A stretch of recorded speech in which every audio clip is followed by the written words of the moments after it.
Okay okay okay నేను మళ్ళీ మీతో మాట్లాడతాను. రైట్. అల్జపూర్ శ్రీనివాస్ గారు నమస్కారం. నమస్కారం. యా, కాళేశ్వరం కమిషన్ జరుపుతున్నటువంటి విచారణపై అసలు బీజేపీ ఏమనుకుంటుంది? దీంట్లో కావాలని కొందరు బీజేపీ నేతలే ఈటెల రాజేందర్ని ఇరికించే ప్రయత్నం చేశారు. ఎందుకంటే బీజేపీ అధ్యక్ష రేస్ లో ఈటెల రాజేందర్ ఉన్నారు కనుక కావాలని రేవంత్ రెడ్డి గారికి చెప్పి నోటీసులు ఇప్పించారు అనే కొన్ని విమర్శలు మీ మీద ఉన్నాయి. ఏం చెప్తారు? అది 100% శుద్ధ అబద్ధం. రాజేందర్ గారు ఆనాడు మంత్రిగా ఉండే ఆ ప్రభుత్వంలో, కాబట్టి న్యాచురల్ గానే కమిషన్ కు దృష్టిలో ఎవరైనా పిలవాలనో నోటీస్ చేయవాలనో ఇష్యూ చేయాలనో వాళ్ళకి చేసినారు. ముఖ్యమంత్రి చేసినారు, హరీష్ రావు గారు చేసినారు, రాజేందర్ గారు చేసినారు. దేవర్ పార్ట్ ఆఫ్ గవర్నమెంట్ కదా. సో న్యాచురల్ గా పిలుస్తే దాంట్లో తప్పేం లేదు. కాబట్టి ఇవాళ కొత్తగా రాజేందర్ గారిని ఇరికేనికి లేకుంటే స్టేట్ ప్రెసిడెంట్ అడగకుండా చేయనికి అది ఏ మాత్రంగా కూడా వాస్తవం కాదు, సత్య దూరం. న్యాయంగా అధ్యక్ష రేస్ కి మచ్చ అడ్డంకి కాదంటారా? దానికి దీనికి ఏం సంబంధం చేయగారు.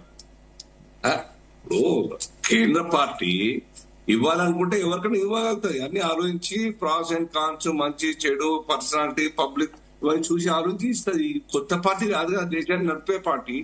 సుమారు 21 రాష్ట్రాల్లో అధికారం ఉన్న పార్టీ, కేంద్రంలో అధికారం ఉన్న పార్టీ, సుమారుగా 1951 నుంచి భారతీయ జనసంఘం నుంచి ఇప్పటిదాకా పార్టీ దేశవ్యాప్తంగా పనిచేస్తున్న పార్టీ. ఆర్గనైజేషన్ ఏ విధంగా నడపాలి, ఎవరిని ఎప్పుడు ప్రెసిడెంట్ చేయాలి, ఎవరిని ఎక్కడ ప్లేస్ చేయాలి బాగా తెలుసు పార్టీ. సో ఇది మాకేం అడ్డంకి కాదు ఇవ్వాలనుకుంటే పార్టీ. అది ఏ కోశాన కూడా రాజకీయాలకు లేకుంటే ప్రభుత్వం యొక్క ఈ యొక్క కమిషన్ ఇచ్చారు, దానికి సంబంధం లేదు జయగారు. ఇక ఉన్నది ఈ యొక్క కమిషన్ యొక్క పార్ట్. ఇది ఇంకా తొందరగా అయిపోవాలి. ఎవరెవరైతే అనుమానాలు ఉన్నాయో, ఎవరైతే ఇన్వాల్వ్మెంట్ ఉన్నారో వాళ్ళందరినీ కూడా ఆ యొక్క విచారణ పూర్తి చేసి ఈ టెక్నికల్ రిపోర్ట్ ఇప్పటిదాకా జరుగుతున్నటువంటి ఒక కాళేశ్వరం దాని మీద టెక్నికల్ లోటుపాటు, డెసిషన్ ఏ రకంగా తీసుకున్నారు, ఫీజిబిలిటీ ఉందా లేదా, ఏ రకంగా ఇంప్రెస్ చేసే ప్రయత్నం చేస్తున్నారు, ఆ యొక్క ఇసుక మేటల్లో ఆ యొక్క కాళేశ్వరం కట్టడం అన్నది ఎంతవరకు కరెక్ట్. అంతకుముందు సముద్రంలో కూడా కట్టినటువంటి సందర్భాలు ప్రపంచంలో ఆ టెక్నాలజీ వచ్చింది. బట్ ఇక్కడ ఇంజనీర్స్ యొక్క రిపోర్ట్ ను పక్కన పెట్టడమా, లేకుంటే కేసీఆర్ కి తన సొంత నిర్ణయం తుమ్మిడి యాక్ట్ నుంచి ఇక్కడ షిఫ్ట్ చేస్తారు, ఇవన్నీ కూడా బయటికి రావాలి. సో ఆ యొక్క రిపోర్ట్ కోసమే ఈ యొక్క కమిషన్ యొక్క ఏర్పాటు చేయడం జరిగింది. ఇక ఉన్నది అవినీతి జరగకుండా ఉండేది అవకాశం లేదు. గుర్తుపెట్టండి, ఈ టెక్నికల్ రిపోర్ట్స్ అన్ని కూడా వచ్చిన తర్వాత నెక్స్ట్ పార్ట్ సర్కార్ దగ్గర ఉంటది. ఆ యొక్క రిపోర్ట్ మీదకెళ్ళి ఆ కేసులో అవినీతి ఏ రకంగా జరిగింది, కొటేషన్స్ ఏ రకంగా తీసుకున్నారు, వాటిని ఎస్కలేట్ చేసి ఎంత ఫండ్ తెప్పించుకొని ప్రయత్నం చేస్తారు, ఏ పంపులకు ఏ మోటార్లకు ఎంత రేటు వాస్తవంగా మార్కెట్ లో ఉండింది, దాని మీద బార్గెన్ చేస్తే ఎంత తగ్గుతుంది. కానీ అవన్నీ కాకుండా దాన్ని ఇంకా పిచ్చి రేట్ అంతా కూడాను ఆ యొక్క పంపులు మిగతా సామాగ్రి అంతా కూడా కొనడం జరిగిందనే అనుమానం అందరికీ ఉన్నది. కాబట్టి ఫస్ట్ ఉన్నటువంటి 38-39 వేల కోట్ల రూపాయల ఖర్చు, సెకండ్ 68,000, దాని తర్వాత ఇప్పుడు సుమారుగా 1,00,000 కోట్ల ఖర్చు అయినట్టుగా అధికార యంత్రాంగం చెప్తా ఉన్నది. కానీ దీంట్లో అవినీతి లేకుండా, అక్రమాలు లేకుండా, మొత్తం డివేట్ కాకుండా ఉండింది లేదు. ఏ కోసారా కూడా అవన్నీ కూడా బయట పడాల్సిందే. కేసీఆర్ గారు చెప్పినారు, ఇక్కడ ఏ ఇంజనీర్ లేడు, ఎవరు ఆర్కిటెక్ట్ లేడు, నేనే సర్వం అని చెప్పినారు.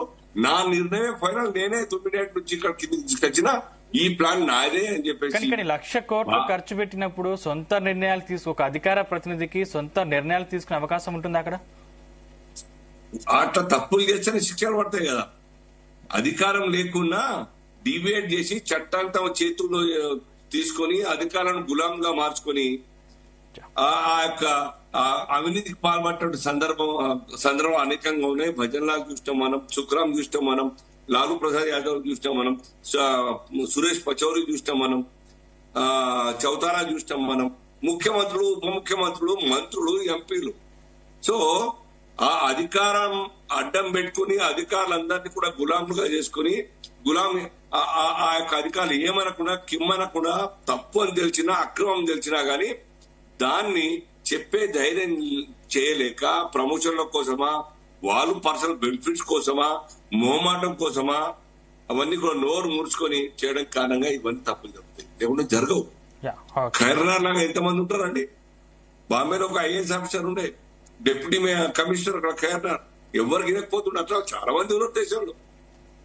కానీ కేసీఆర్ అందరికన్నా ఆ యొక్క మాటగారి కాబట్టి ఎవరినన్నా లోపరుచుకుంటాడు కాబట్టి ఐపీఎస్ లాంటి కూడా ఇవాళ కటకటాల్లో ఉన్నారు. ప్రభాకర్ ఇవాళ వస్తుంది ఇండియాకి యా, టెలిఫోన్ ట్యాపింగ్ కేసులో. ఏ రకంగా ఆ యొక్క టెలిఫోన్స్ అన్నింటి కూడా ట్యాప్ చేసి అధికారులందరూ గులాంలో వేసుకుని ట్యాప్ చేయగలుగుతారు. సో ఇవన్నీ కూడా బయట పడతాయి. యా, దీన్ని తప్పు చేసిన తప్పించుకోలేరు. Yeah, okay. నిజాయితీగా ఈ యొక్క ఎంక్వైరీ జరిగినట్టయితే, ప్రభుత్వానికి చిత్తశుద్ధి ఉంటే, కల్పరేషన్ ఎవరిని కూడా వదలకుండా ఉండాలని ఒక కంకణం కట్టుకుంటే